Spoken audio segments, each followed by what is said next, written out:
today at Southern Pines Fire Station number 2. I really wanted to host another book reading for your little ones today and thought there would be no better place to share a story with you all than right here at our very own book kiosk.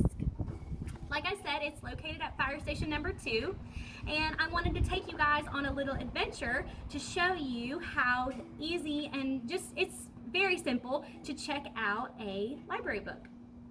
All you need is your active library card, and you need to know the PIN that you use to check out books from the library, and that's it.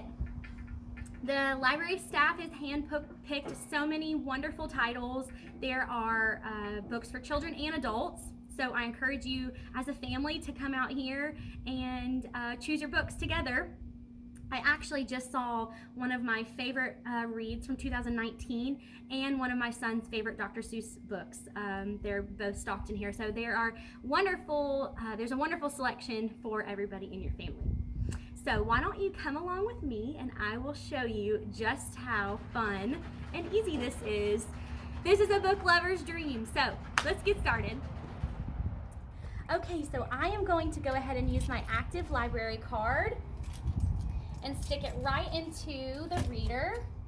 It took it right away.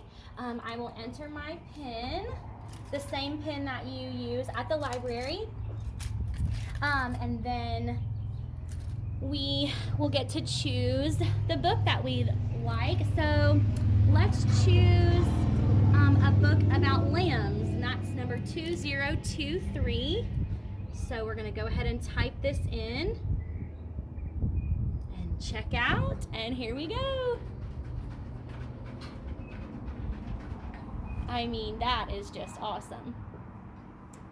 So it'll slide over, and it's going to come out of this chute right here. Parents, this would be such a fun thing to bring your children to do. It's the dispenser is right at their height. It'll play our little jingle, and they'll get to take their book out. So let's watch it here.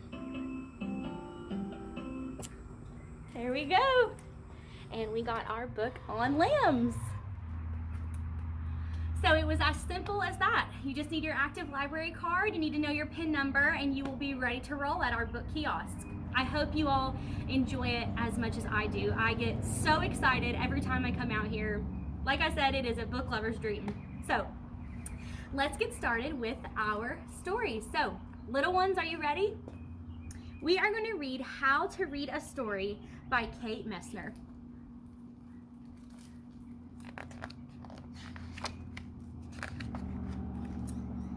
Step 1.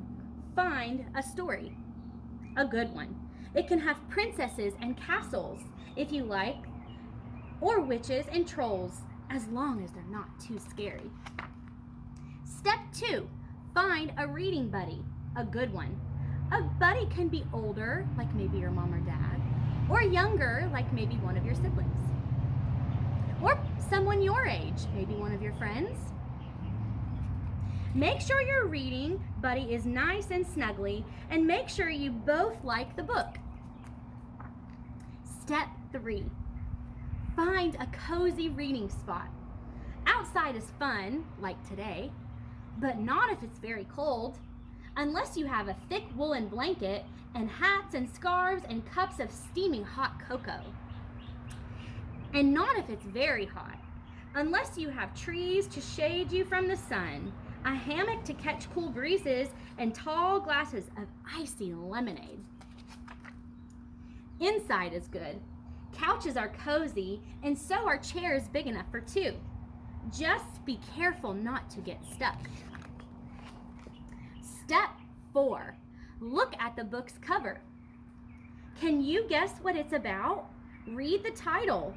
That might be a clue. The Princess and the Dragon and the Robot. Step 5. Open the book. This is the exciting part. Read the story in a loud, clear voice, not too slow and not too fast. You can point to words if you'd like, but you don't have to do that. Step 6. When the characters talk, whatever's being said, say it in a voice to match who's talking. I I will save the kingdom. I am the most powerful mouse of all. I'm hungry for lunch. Soon the castle will be mine. Beep. Step 7.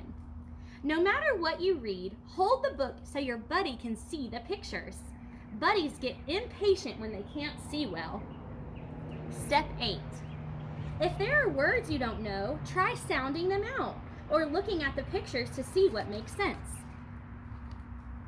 If you need a break, you can pause for a minute and talk to your reading buddy to predict what might happen next. Will the castle catch on fire? Will the princess tame the dragon? Will the robot marry the princess? Will the horse make friends with the dragon? Will the dragon eat them for lunch? Step 9. When you get to the exciting parts, make your voice sound exciting too. Who dare disturbs me in my cave? The dragon growled. Oh dear, oh no! The robot was so scared, all his metal parts rattled. What would they do? When you and your buddy can't stand it a second longer, turn the page to read how things work out. The dragon promised and decided it was better being friends, and they all live happily ever after. Step 10. When the book is over, say, the end. And then, if it was a really good story, go right back to the beginning and start all over again. The end. Thank you guys for joining me today for this story. I loved bringing you out here to show off this beautiful kiosk, to read this lovely story with you, and to just encourage you parents and you children to continue reading every single day. We really do miss you all at the library, and we cannot wait to see you soon. So everybody stay safe and stay healthy. I can't wait to see you again. Goodbye.